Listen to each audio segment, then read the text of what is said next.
So we are talking about the movie Beast of Prey, which is a 2016 release here in the UK. However, it was released in 2014 in the US under the title Solitude. And this one is directed by Livingston Oden and Taylor Scott Olson.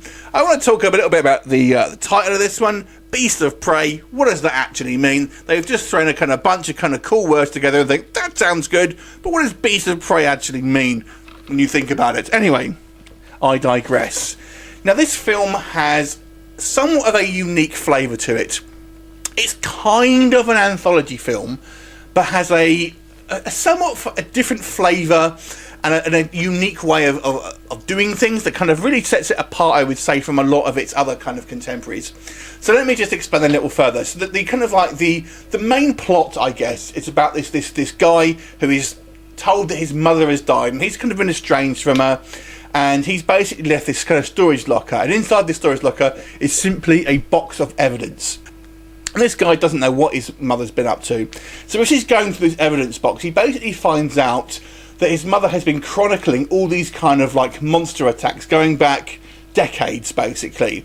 So what the story actually does, it actually shows you these events in chronological order. So we start off with the kind of the earliest attacks, going up to the most recent. So far, you know, you might think, what's so original about that? Well, here's the twist, you see.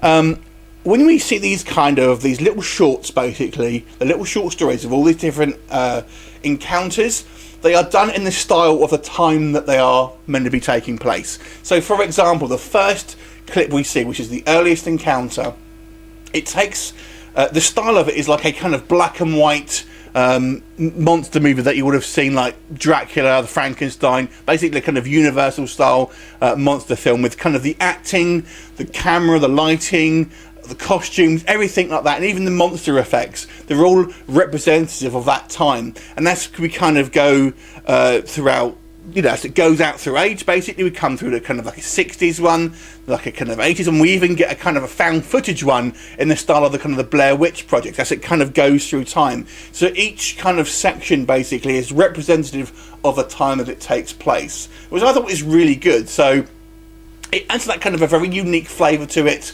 Some work better than others, I would say, but it's definitely a very unique way of doing it, and I actually kind of quite liked it. And even so much so that the effects and stuff that they've used change with the style of the film, which I thought was quite a fun idea, actually. So, and then we have that kind of the wraparound story, basically, with this kind of guy doing his investigations, and it all obviously connects, and obviously he has the kind of the encounter at the end, as you'd probably expect. So that's pretty much your story. What did I like and didn't like? Well, we'll start off with the positives. I've already kind of started with that. I actually thought the idea of this and the kind of the original, the way that it's told, was really fun, and I don't remember seeing anything exactly like this being done before. So fair play, an original way to tell an anthology film. So that I had to give props for, big time. I thought it was really well done, and definitely a unique way of telling it. And like I said, I think the attention to detail here is very good. The way the kind of, even the, like I said, the monster will change in the way that you would expect, for example, a 50s monster to look like compared to the recent one, so to speak. All very good. I have to say as well, the kind of it being a kind of tree monster was also kind of quite fun. I've always thought that, you know, you have these kind of scary trees are always quite an exciting prospect, so to speak. When we kind of see him in modern times, he pretty much looks like Groot, I'm not going to lie, but obviously a kind of cheap CGI version. But there you go. And I have to say, even though the little shorts are, you don't really get to know the kind of the characters all that well, I thought still some of them you still kind of connected to, and because they are all connected, they're not kind of, you know, completely different random stories, and it all more or less is tackling the same one. Even though it is an anthology, there's still that through line, basically, and there are connective characters within those kind of short films as well. And basically it follows this kind of our main character's bloodline, so you don't feel kind of unconnected to all these films. So I thought that was really good. In regards to some of the negatives here, the actual wraparound section is probably the weakest, sadly. The acting is, I would say, the weakest, and the resolution with the monster, I would say, is very disappointing.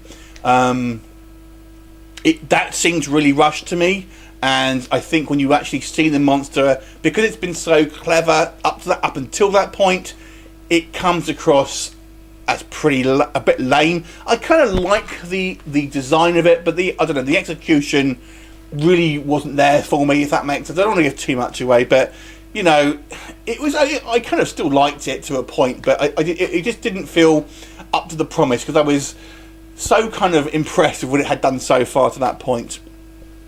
And like I said, I think, and we go through these kind of like the smaller stories. Some are better than others. I actually kind of quite liked the first and last one. The 80s one was quite cool as well, actually. But you know, I still quite enjoyed this one. I thought it was an original way of doing it, and apart from maybe the wraparound section and kind of things within that, I actually thought this was a pretty decent film, actually. Just some crappy acting from some of the people, and the effects not quite as good as maybe you'd want. So, but overall, I have to give this film a fairly good review, because I feel it was so unique. So 7.5 for me. Have you seen it? What do you think of it? Leave me a comment, and I'll look forward to seeing you next time. Bye for now.